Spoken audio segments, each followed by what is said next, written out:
Mercato du jour, aujourd'hui, c'est parti. On commence par l'Espagne. Le Barça pense à Meunier. La shortlist est plutôt fournie.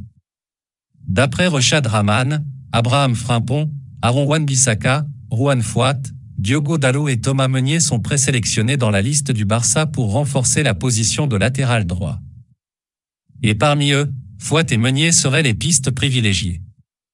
Villarreal demanderait environ 25 millions d'euros pour le premier, tandis que le Belge coûterait entre 10 et 12 millions d'euros. Notre avis, les Blaugrana cherchent des latéraux tout en surveillant leur compte. Meunier semble le plus abordable et réclame 30 millions pour Aubameyang. Les positions sont éloignées. Selon le journaliste Fabrizio Romano, le FC Barcelone, qui a besoin de remplir ses caisses, a demandé 30 millions d'euros à Chelsea en échange de Pierre-Emerick Aubameyang. Les Blues ne sont cependant pas prêts à dépenser autant, même si leur coach Thomas Tuchel veut l'attaquant. L'entraîneur barcelonais Xavi souhaiterait aussi conserver le Gabonais, qui n'a pas franchement envie de quitter les Blaugrana. L'affaire s'annonce donc compliquée.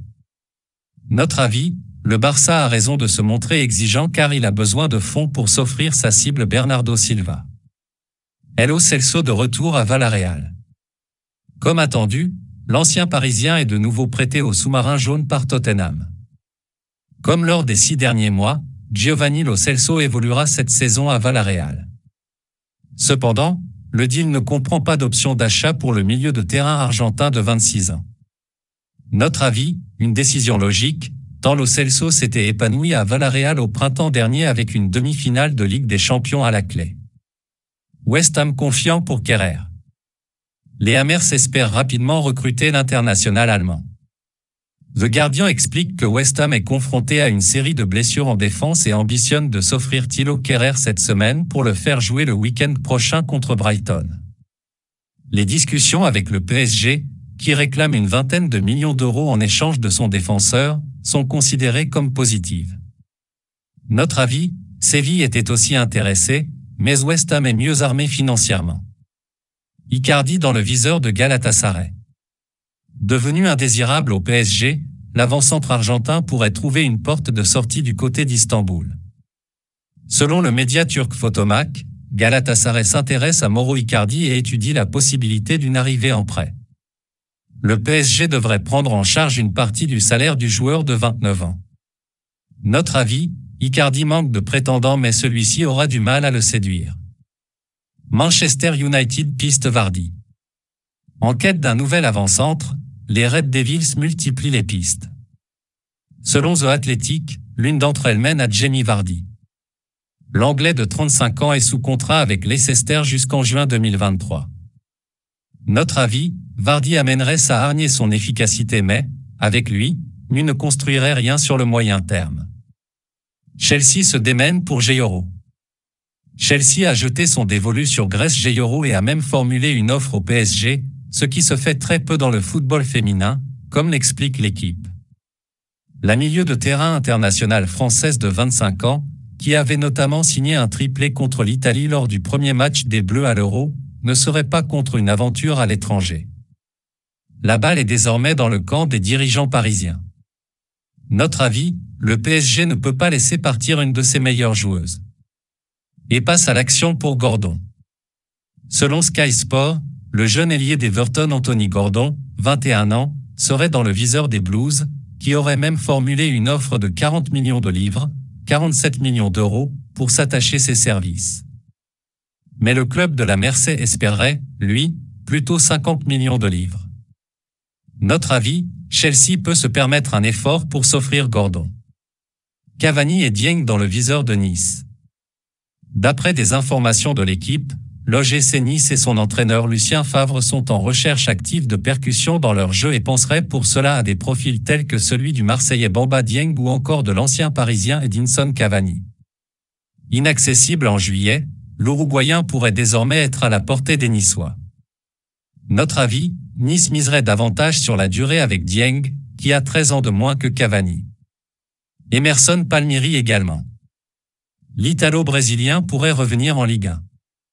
Prêté par Chelsea à Lyon la saison dernière, Emerson Palmieri est reparti à Londres, mais son coach Thomas Tuchel ne compte toujours pas sur lui. Selon le journaliste Nicolo Schira, Nice a contacté les Blues pour récupérer l'arrière-gauche de 28 ans. Notre avis, une piste intéressante pour les Aiglons, qui ont besoin d'un renfort à un poste où Melvin Barr reste un peu tendre. Nantes à fond sur Kakuta. Les tractations entre Canaries et Sang et Or sont multiples.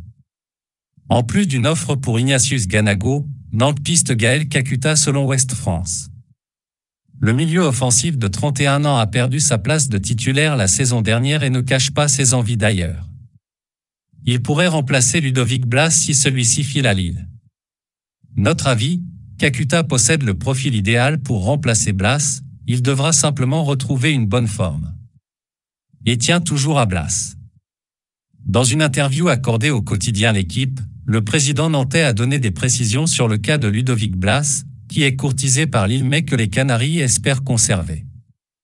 Le problème, c'est qu'on ne peut pas dire pendant 1 mois et demi qu'un joueur est libre de partir et ensuite que non parce que le joueur, lui, s'imagine ailleurs, a expliqué Valdemar Kita.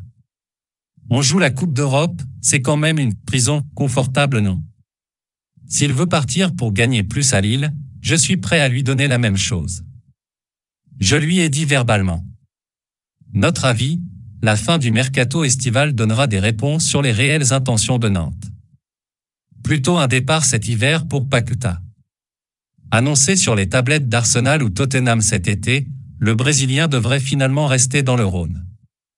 Selon le Dauphiné libéré, Lucas Paquetá pense beaucoup à la prochaine Coupe du Monde et ne veut pas risquer de changer de club pour le moment. En revanche, ses envies pourraient évoluer cet hiver et un départ de Lyon en janvier n'est pas à exclure. Notre avis, Paquetá fait bien de se concentrer sur l'OL car il doit retrouver son meilleur niveau. Moussefil Bochoum. L'attaquant formé au Havre a choisi la Bundesliga. Bochoum a officialisé le recrutement de Lys Mousset, qui arrive libre après la récente fin de son contrat à Sheffield United et 6 derniers mois en prêt à la Salernitana. L'avant-centre français de 26 ans a signé un bail portant sur les 2 prochaines saisons. Notre avis, un choix judicieux pour un joueur qui a besoin de se relancer. Voilà, c'est pour tout aujourd'hui. J'espère que la vidéo vous a plu. N'hésitez pas à la liker, partager et surtout vous abonner pour ne pas rater mes prochaines vidéos. Merci.